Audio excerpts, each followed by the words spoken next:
if that's all he gets, he'll just sit there at the half and think, all right, 2 already. I can get some more. I can get some more. And he'll be encouraging his offensive line to create some space.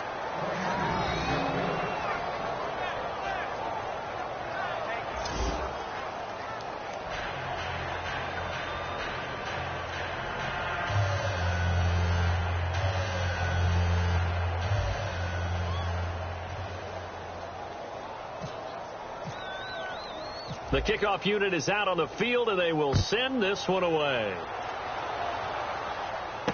This is taken just shy of the 10 here. And he'll take this one near the 25, call it the 26-yard line. And now Cleveland geared up to take the field. Last time they were out, they scored. Still trailing here, though, so some work to do. But it's okay in terms of mindset. Because they scored the last time, they're not quite as worried about being down on the scoreboard because now their confidence is a little bit higher. They feel like they've got something going, and they feel like they can attack again and put more points on the board. Are you scoreboard watching if you're the offense, or are you just focused on this drive? We wouldn't be telling the truth if we said that they didn't scoreboard watch. Everyone does it to some extent. But you've got to set it aside right now and just focus on this series. That'll take care of the scoreboard if they punch it into the end zone. And they're going to go soft on the corners. And some changes here as the D-line separates some. Now Bortles throwing on second down. The tight end Kelsey has it over the middle. The reception good for 7. It's third down. Well, clearly one of his advantages as a passer is his height. Sit back in the pocket, fired over the middle. That makes things tougher defensively, doesn't it? It really does, because your goal is to move the quarterback off his initial spot when he gets his drop back completed. But when you have that type of height, he can stay in there. If he's willing to take the hits and just fire over the top, which saves him time and actually completes a play a little bit quicker than it normally does for a quarterback who has to slide and find open space to throw. Duke Johnson, the one he was looking for. And it's fourth down. Well, they've had a pretty frustrating first half here offensively, and then just continued there with that incompletion. Yeah, definitely frustrating for them, but heartening for the other guys. Those stop troops, they're enjoying things right now because they've made it very difficult for them throughout the half. He's been a busy man here in this first half as he gets it away. Taken in at the 22. It's a 45-yard punt and 8 on the return.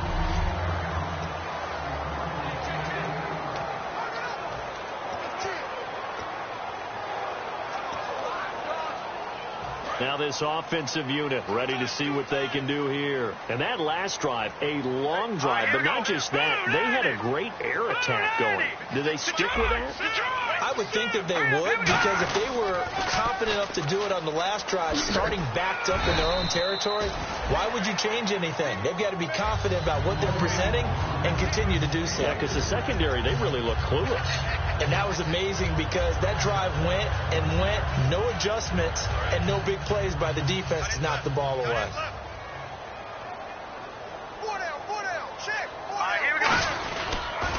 Now they'll run it on the toss. There's some space here. And getting this just shy of midfield, they'll spot it at the 49. And give him 17 yards that time as that'll move the chains. Absolutely love the run right there. This guy's known for his quickness, but also for his speed. And he's able to get to the second level almost before you blink if you give him any type of blocking. Always talk about slot receivers, and they're usually known as quicker than fast. In this case, we've got a guy who's quick and fast, and he used it to great advantage. Looks like the defense in press coverage here. They'll come out in the pistol. Let's go. On first down, he'll drop to throw. And that is incomplete. When you see passes knocked down by those guys I call the frustrated fullbacks, the linebackers, you know that in their zone coverage, they were able to drop, see the ball thrown, and react to it very quickly. 4 minutes to play here in quarter number 2. And again here, we'll see the Wildcat. Now a handoff as they run left side. And they go backwards here, losing yardage back at the 48-yard line. He lost 2 there, and it's third down. Partner, that defensive win reminds me of something a coach of mine used to say all the time. If you really want it, you'll find a way to go get it. And the defense did exactly that. 3rd down and 12.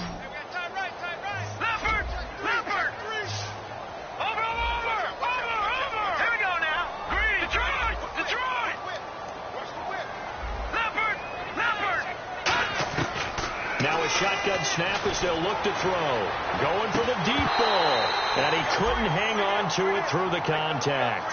Incomplete. Well, they went for the big play there, but that drop could really hurt their momentum.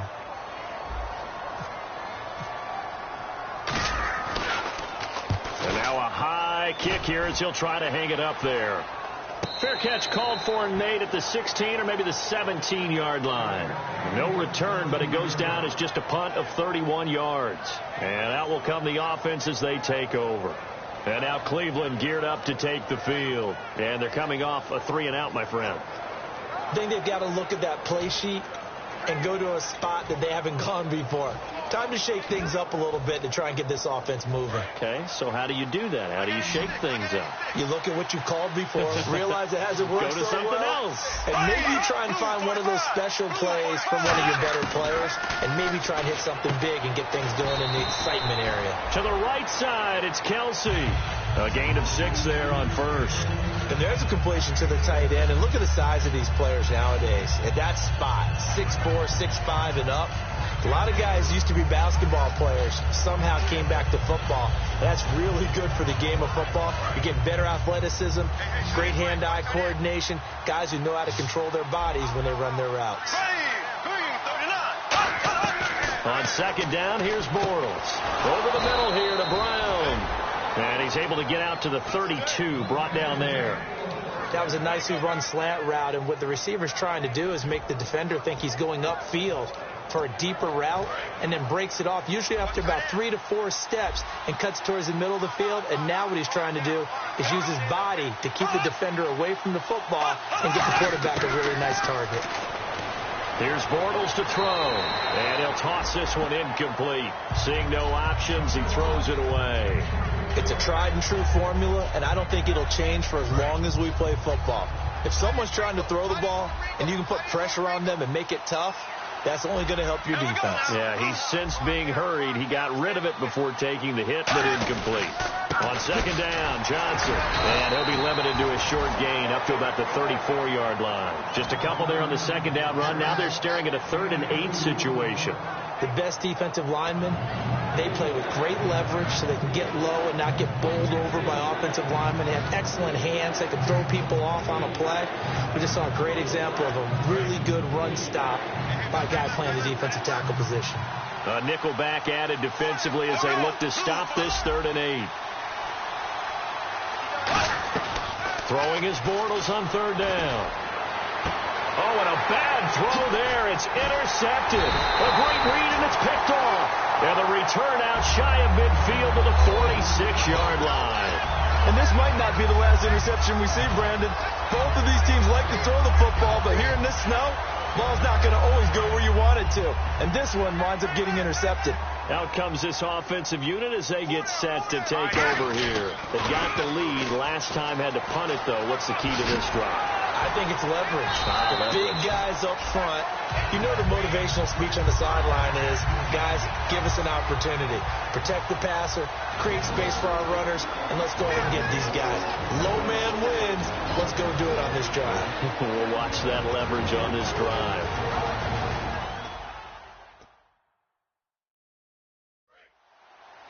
A reminder, as we did all through the regular season, we'll check in with Larry Ridley at halftime. He'll have highlights and analysis of this first half of play.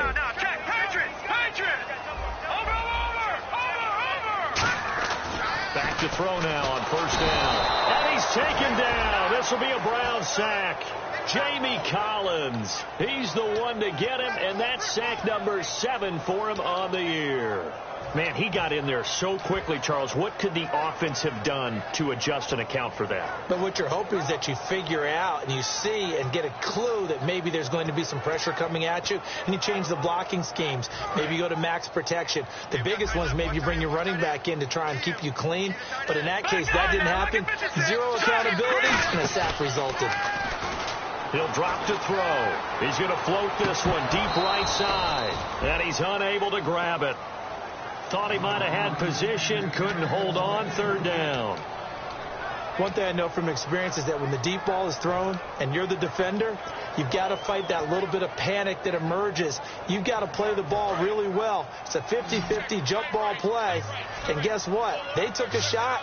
Are you going to win it? And in this case, they managed to get it done. Here's a play fake as they set up to throw. He's going to try and go. Now a clash of bodies here, and it's intercepted. Picked off. It's the Pro Bowl corner, Joe Hayden, with it. And a big turnover there as his guys will get the football back. Well, I tell you, Brandon, this ball's intercepted, but it is third down. So the silver lining is that since this is so far down the field and there wasn't a big run back associated with it, really this kind of works like a punt. It's not an altogether bad result. And now Cleveland geared up to take the field. And following the interception, we'll see what they can put together on this drive. I'm here, my old college coach right now. He always used to tell us before every game, the team making the fewest mistakes will win. What they're hoping is that that last mistake is their only one of the game. Coaches, that's all they talk about, turnovers, right? Minimizing those and maximizing opportunities. And on the outside, they're playing press coverage. Bortles to throw on second down. Underneath for Johnson. And he'll be about a full yard shy of the 20 at the 19-yard line.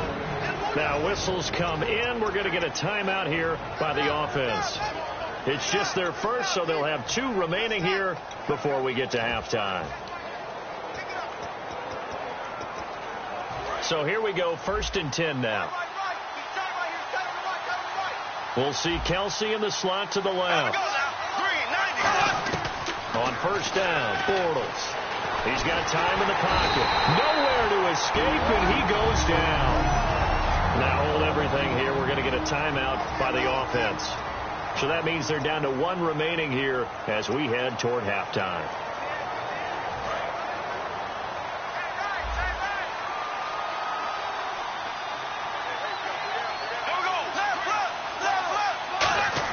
Now Bortles throwing on second down. Oh, he's got a man wide open, complete. A good pickup there at 22. And now it looks like they're going to be in the hurry-up. Now Bortles. He shakes him off. And no escaping this time as he'll go down. They got him for a sack. Matt Longacre in there to get him, and that's sack number 8 for him on the year. Great job defensively. I think he was trying to go through his progressions, find someone to get rid of the football. Before he knew it, he was on his back. So that just brings us right back to what you said in the beginning. A great job defensively. Nowhere to go with the football. That led to the sack. A final shot before half for Bortles. And he's going to go down. Couldn't get a throw off with the pressure. Maybe that was for the best, as that brings us to the end of this first half of play. Thanks, Brandon, and welcome to the EA Halftime Report. I'm Larry Ridley. Let's take a look back at the first half. The Huskies have cruised into halftime with the lead. The Browns really looked great last week, but it hasn't been so easy for them in this one. All right, let's get it going. Here's the first half highlights. 1st and 10. Here we get a quick pass and completion. He gone. The lead now at 6. Midway through the first quarter, they'll take this one off the right edge, and this 5-play drive goes for a touchdown.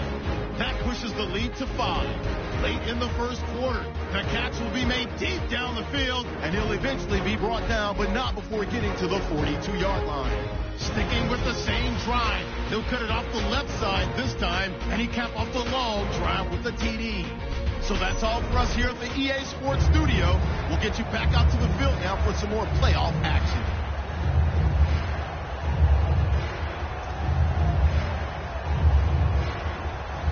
Both teams appear ready for the fight ahead, and we resume action here in quarter number 3. This fielded at the 2.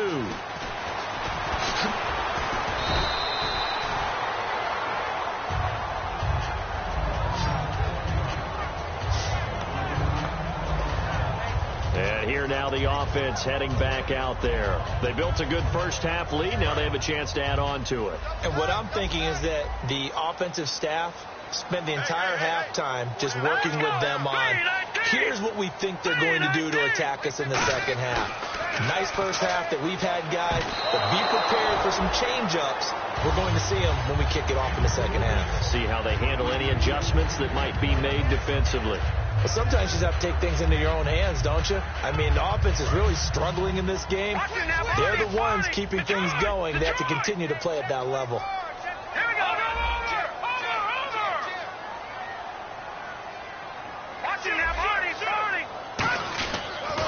Now they'll run it on the toss. And he goes nowhere. He'll lose yardage back at the 17. Whenever I go to a team's practice facility and watch them work, I love to watch the defensive guys in what they call pursuit drills. The ball goes either towards them or away from them. How fast will they respond? On this play, the defensive end responded better than anyone and made a really nice play. So 3rd and 15 and an extra defensive back in the game now. Flooding the passing lanes. Out of the gun, they'll look to throw. He's going to wind up and air it out. He's got a man complete. And he will finally be taken down, but not before he reaches the 38. Well, we know he's got the speed there. He needed the speed and the hands. A great catch. And because of that speed, you have to respect it as a defender. So you have to either play off or make sure you're somehow in contact with him, and he's able to do exactly what you said. Use the speed to his advantage and go up and get the football. That's a big-time play right there. And they'll go on the ground. And he'll get 3 down to the 34-yard line. Not a run that you're going to write home about, but still a good first down run. That's what an offense calls staying on schedule. 3 to 4 yards on first down, you're set up very well for the rest of the drive. See if they stay on the ground for second down.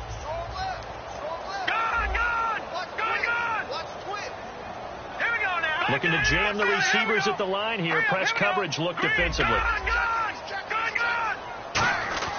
They're going to look to throw. He's going to float this one deep right side. And it's caught. Touchdown. Their dangerous wide receiver. His second touchdown of the afternoon. And his guys are going to add on to their lead.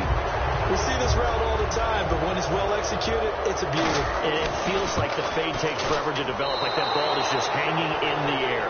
And the reason why is that the receiver is trying his best to work the defender inside and give himself space to fade away from him and catch the football. And that's exactly what happened there.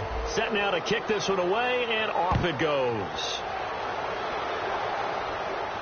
Short kick here, fielded about the 17. And he'll take this across the 25, a couple extra yards, up to the 27-yard line. Now we take a glance at the offense as they work their way back out for their first possession of the second half. They trail offense, first time to touch the ball in quarter 3, and we'll see what they can do. And I can't wait to see what they have planned, because some teams script to start a half. Other teams just go, okay, these are the sequence of plays we want to run. These things worked well for us. And sometimes they throw in that big chunk play right away. Shocker. Try and get after them early and try and create a big play to give themselves some momentum. See what they have up their sleeve. Sometimes it's hard to believe, but there are times this game is about patience, isn't it? Has had the game he expected, but that run there, that may get him going. I was just going to say, maybe that gives him a little juice, because you're right, he struggled, especially in that first half. Yeah, and I know the great ones always think to themselves, just hang in there. I'm just one big carry away from busting this open. That's a good start for him. A big play there on the catch and run, and it's going to yield a new set of downs. Well, coaches always talk about finding balance on offense. I don't think you can get much more balance than this. Big-time run, big-time pass. A 1-2 combination. Looked pretty good. How about that? Let's see if they can continue to take that kind of a punch, though. No gain on the play that time, and it sets up second and goal. No gain on that run, and while this team is down, they're not out of it by any stretch of the imagination. Maybe you just have to think about a different style of running in order to get this guy going.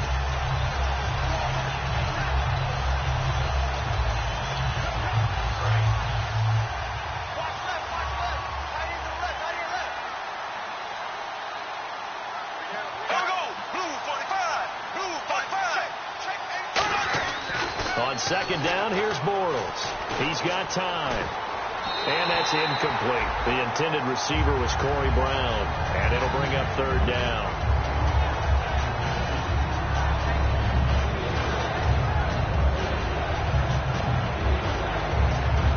Gotta figure this is one they need here on third and goal.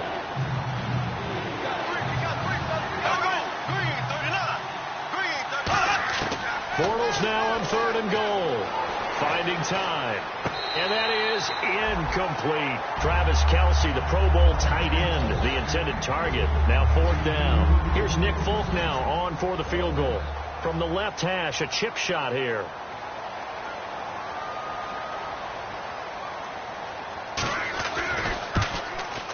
And the 14-year trusty veteran able to knock it through. And the drive will wind up yielding 3.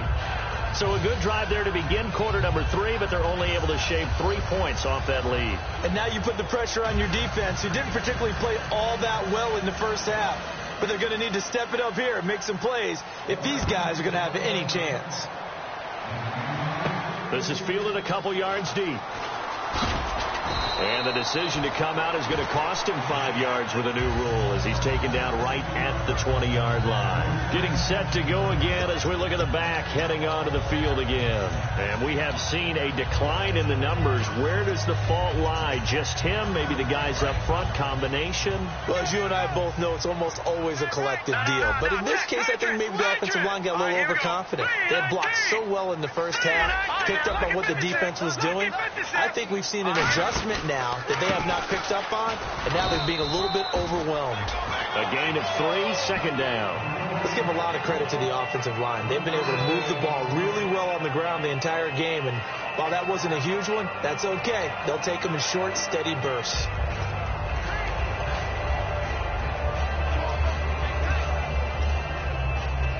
Second down following the run. Back there, here we go.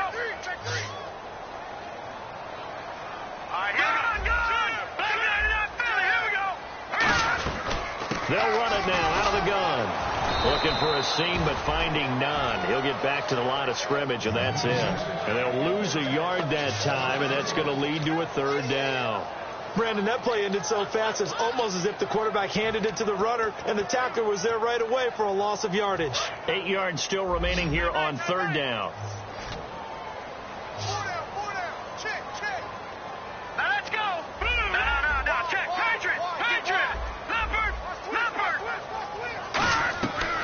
From the shotgun, he'll look to throw. A hit as he throws there, incomplete. Oh, man, that was close. The opportunity to change momentum, big play, right in his hands, unable to come down with it. A sigh of relief, no doubt, on offense that that fell harmlessly to the ground. And now a high kick here as they'll try to cover this one. Just a 25-yard punt. Not what he was hoping for by any stretch. And the Browns have a short field in front of them now as they take over 1st and 10. And we get a glance at this defense again. And they did well down near the goal line last time, forcing him to settle for a short field goal. And in today's day and age, settling for a field goal of that distance, it's amazing. You can get 3 points now, where it's going to give you only 1 point for the extra point, which will be a little bit longer. But they have to feel fantastic about only giving up 3 in that situation. It could have been so much worse. Yeah, could have. Now can they carry that over? The completion good for 3, and it's second down. I know they don't like to hear it when they get to a certain age, but then you have to start to use your skills, your wiles, right, your mind to beat guys to the football. And getting your toes tapped in bounds definitely qualifies as that, doesn't it? The veteran showing he still has the agility. And now they're going to get him down right at the line of scrimmage. Just a 1-yard pickup there, and it's going to make it third down at 6. I do know from experience that when you slow down someone's running game, you're now doing the dictating on defense. And guess what? Now you're getting ready to tee off on their quarterback because they have to throw it all the time. But you still have to be alert for the draws and other plays of that nature to make sure you don't get hurt. Defense thinking pass. They've got the nickel set out on 3rd and 6. Bortles now to throw. And he dropped it. Now it was tipped. Altered the ball a little bit, but he dropped it. And now 4th down. Here's Britton Colquitt now as he'll punt it away for the 4th time today.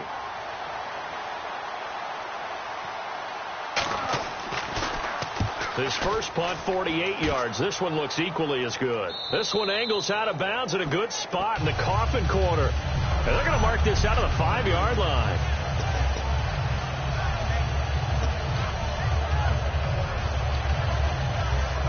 The Browns defense getting ready. They're hoping to keep this margin right where it is, trailing third quarter. Don't want to get down anymore. You're exactly right. They're in no position to give up any more points. They have to keep it in a spot where if their offense does catch a spark and get hot, they've got a chance to come back and win this game. I guess the word manageable, you always want to keep it manageable, right? Make sure that the game doesn't get away, and mentally you look up at the scoreboard and say, there's no chance of us coming back. Whenever we meet with coaches and they always talk about wanting to establish running the football, it's oftentimes with a good tight end who can control the line of scrimmage and the point of attack, and they're becoming harder to find because the colleges are giving us a whole lot of receiving tight ends, former wide receivers who can run, not necessarily block very well. In this case, though, we saw 2 tight ends on the field, both of them with the ability to block. Well, this is taken in. It's complete. And he takes this down deep into Cleveland territory. And they rattle off a big one. 59 yards. Coaches really don't care from what position they get this, but run after the catch ability, rack ability, is often the difference between winning and losing and changing field position. They come up in an offset eye. Now they'll run it on the toss. Stiff-armed him.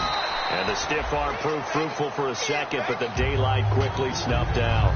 Welcome back to Toronto, as we're about ready to rock and roll for the 4th and final quarter.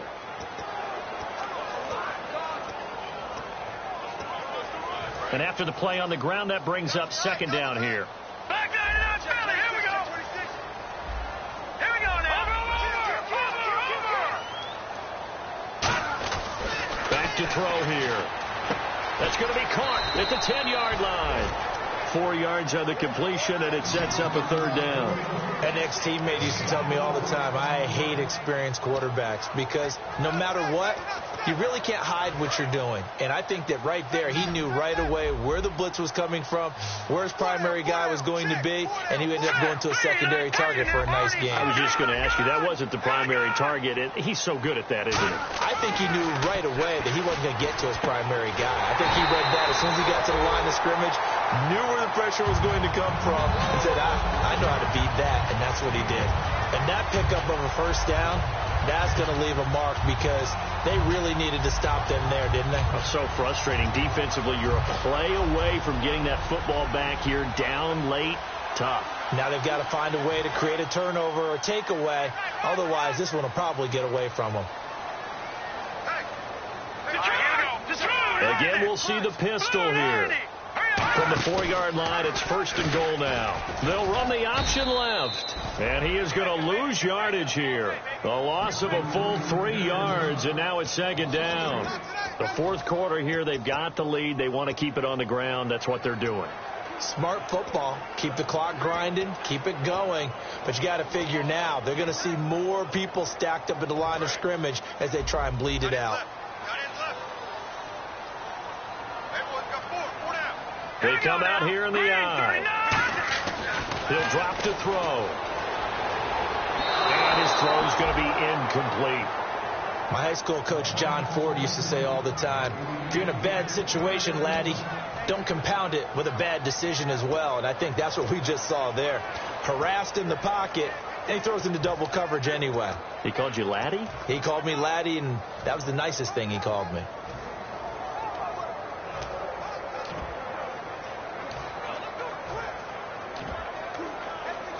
Six plays got him down here. This is play number 7, 3rd and goal. Let's go. 3-19. Now back to throw. And he's into the end zone for the receiving touchdown. Brandon Cooks from 6 yards away. And his guys find a way to stretch that lead. They were still throwing with a comfortable lead here late, and now that lead even more comfortable. And your first thought is there bad blood that went into this one ahead of time, that maybe they're seeking some revenge or they just don't like them? But the other thing that always hits me is, Are they worried about playoff positioning? Right? Are they worried about, do you need enough points in case there's a tiebreaker that comes into play later? And he'll get it up to about the 26-yard line, just across the 25. And now Cleveland geared up to take the field. And down on the scoreboard, certainly needing to avoid what happened on the last drive, punting the football. Sense of urgency has to take over for them here. They know the score. They know the situation. And by the way, the punter no longer exists for their offense. That's how they have to treat this drive. They need points. Big time. It's complete to Brown, right side. And he is out of bounds on the other side of midfield. And they get 28 yards on that one. And it'll give the Browns a first down.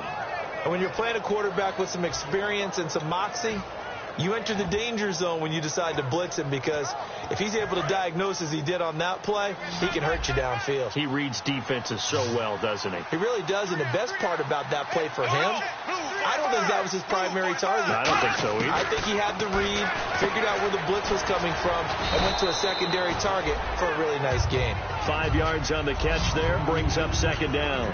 When you execute a drag or a crossing route really well and give them a chance to let it develop a little bit, you can gain some significant yardage hitting your tight end on that one. So they complete the pass, and now they face a second down.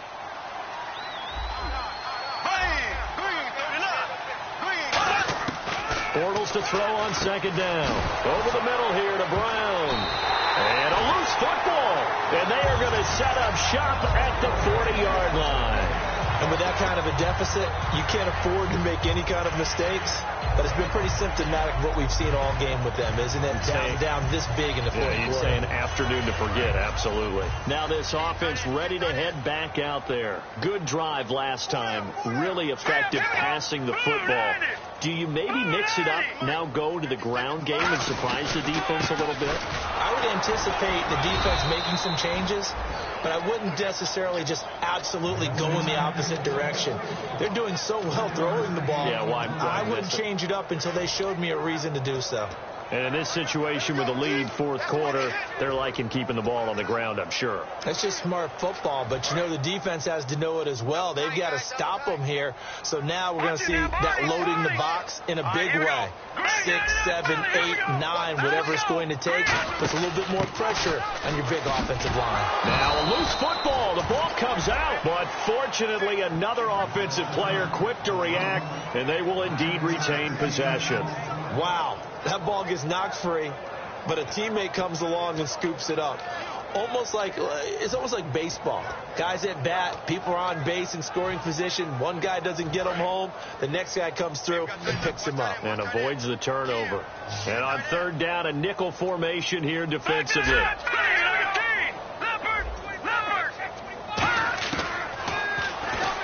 He may try and run for this. And he will have first down yardage as he's brought down at the 41. And that looked like some pretty easy yardage there right up the gut. And he's a guy that has some height to him. So when you don't have to drop a shoulder or create or get through contact or trash, it makes it a lot easier to stay upright, see the field, and make a run as we just saw there.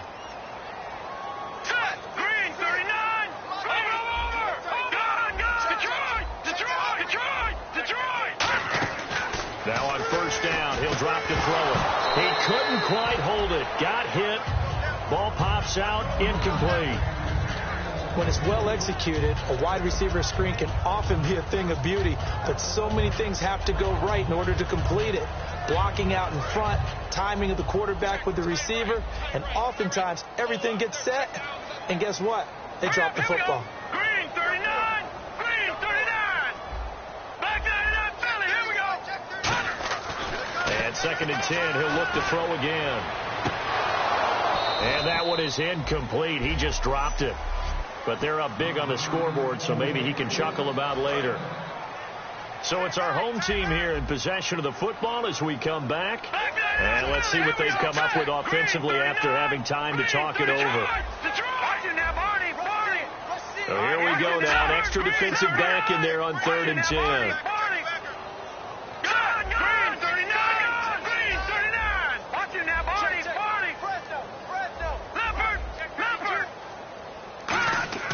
Looking to throw. Wide open receiver complete. They get 14 yards there and a first down. And fits the exact right word. Over the middle, there's almost always traffic, so anytime you're a receiver in that area, you're not just focused on catching the football. You're wondering where the collision's going to come from, right? Because there's almost always someone there able to concentrate, catch it, and even added a little extra at the end with a short run. Brought down that time by Christian Kirksey. We always like to talk about defense in terms of levels. First level defensive line, second level linebackers, third level defensive backs. On that run, that was what we call a first level run, and it was stopped by a second level player. They'll set up a throw, and the hit jarred it loose. It's incomplete. And he still doesn't have a catch. We're into the second half. I think it's a little bit of a surprise to me, but that was one he should have caught. Absolutely. That was his best opportunity right there. He dropped it. So it's 3rd and 6, and this will be the 8th play of the drive. Let's go. Watch it now, Barney. Here's a play fake as they set up to throw. And it's caught. Touchdown. Their big-bodied receiver, 23 yards for the touchdown. And his guys are going to add on to their lead. And, partner, they found a gap there on the post pattern, and it was in the middle third of the field. And that's really difficult to do because ordinarily the safeties are back there to prevent that happening. But they found the opening and exploited it. The kickoff team on the field now as they will send this one away. Short kick. One of the up middle take it now. And they're going to wind up with pretty good starting field position as they get it up past the 35. And here are the Browns now as the offense comes back out onto the field. They've lost this one. Their offense has struggled. Do they try to put together something here at the end just to take into next week? Yeah, sometimes teams want to do that and coaches want to. I remember one time I was on a team and we were losing late in a game like this, and you knew it was lost. It was over, right? And the coach called a running play and pretty much said to everyone, I want to see something executed well before we get out of here. And that was the message to the team. Just something to build on. Just something to build on, get it done, and maybe we can look at that and say, we'll get better as we go forward. On second down, here's Bortles. Caught, Kelsey, left side. And he'll be brought down at the 48-yard line. 7 yards there, good enough to move the sticks. There's a completion to the tight end, and I think that we're looking at something out of Central Casting, frankly. Absolutely. I mean, size, the hands. Speed. I mean, can flat out run. You put that whole package together, you light up the eyes of an offensive coordinator, don't you? To the sideline, and a nice catch there. Made sure the feet were inbounds, and they were. He's been a busy man here in this one, and they're showing off some nice footwork to stay in bounds. And with those types of catches and the volume that we've seen in this game, wouldn't you keep him busy as well? I would. Of course. You got to keep throwing it to him. He keeps making plays. Again, it's Bortles. The tight end Kelsey has it over the middle. And he's going to get this inside the 30. Now whistles come in. We're going to get a timeout here by the offense. It's just their first. They've got 2 more to use here in the final stages. Here we go now. Green, 90. Now a play fake here on first down. And no escaping this time as he'll go down. They got him for a sack.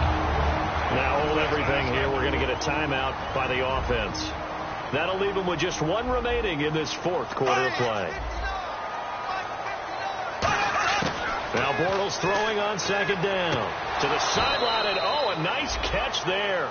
Made sure the feet were inbounds, and they were. All right, say it with me now. There are a lot of different words we come up with. Maybe we go back and forth after that play, getting his toes tapped down to make that catch. Crafty. Yep. Wiley. Oh, definitely. All the veteran names. You name it. Has every move in the book and continued to get better throughout his career so he can make that type of a catch. On 3rd and long, it's Bortles. Now a desperation throw deep downfield. He dropped it. Couldn't hang on in the end zone. So no 6 points, incomplete. When teams take shots at the end zone, you've got to defend it the same way you would defend the first down sticks. You defend the goal line exactly the same way. They can't cross that. You play through the receivers. And on that play, that's exactly what they did and batted it away.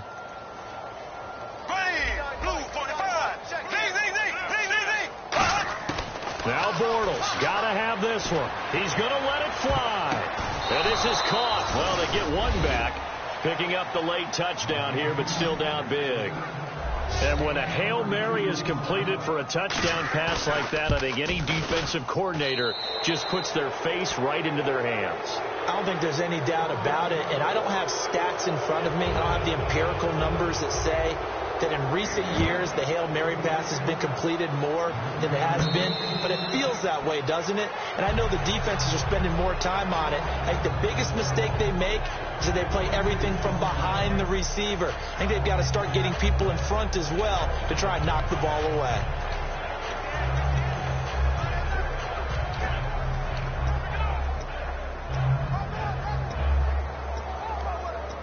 And this will likely be the last play and wrap things up.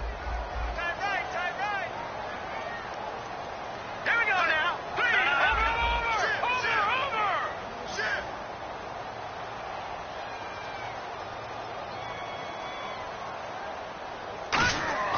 That one looks like he'll throw here. On the left side, it's complete. And he's brought down after a good game. Well, partner, there's something special about a game in the snow. Just always fun in these elements, although a little chillier up here in the open-air booth.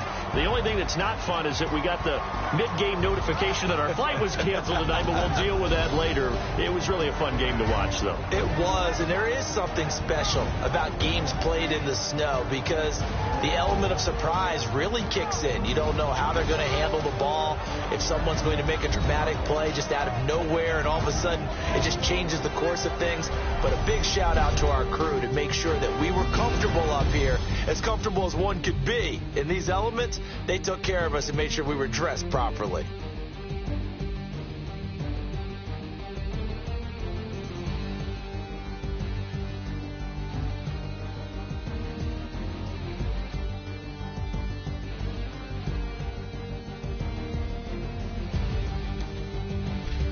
So that'll do it for us. For my partner, Charles Davis, and all the hard-working men and women on our crew, I'm Brandon Gaudin. You've been watching the NFL right here on EA Sports. With that, we say so long, everybody.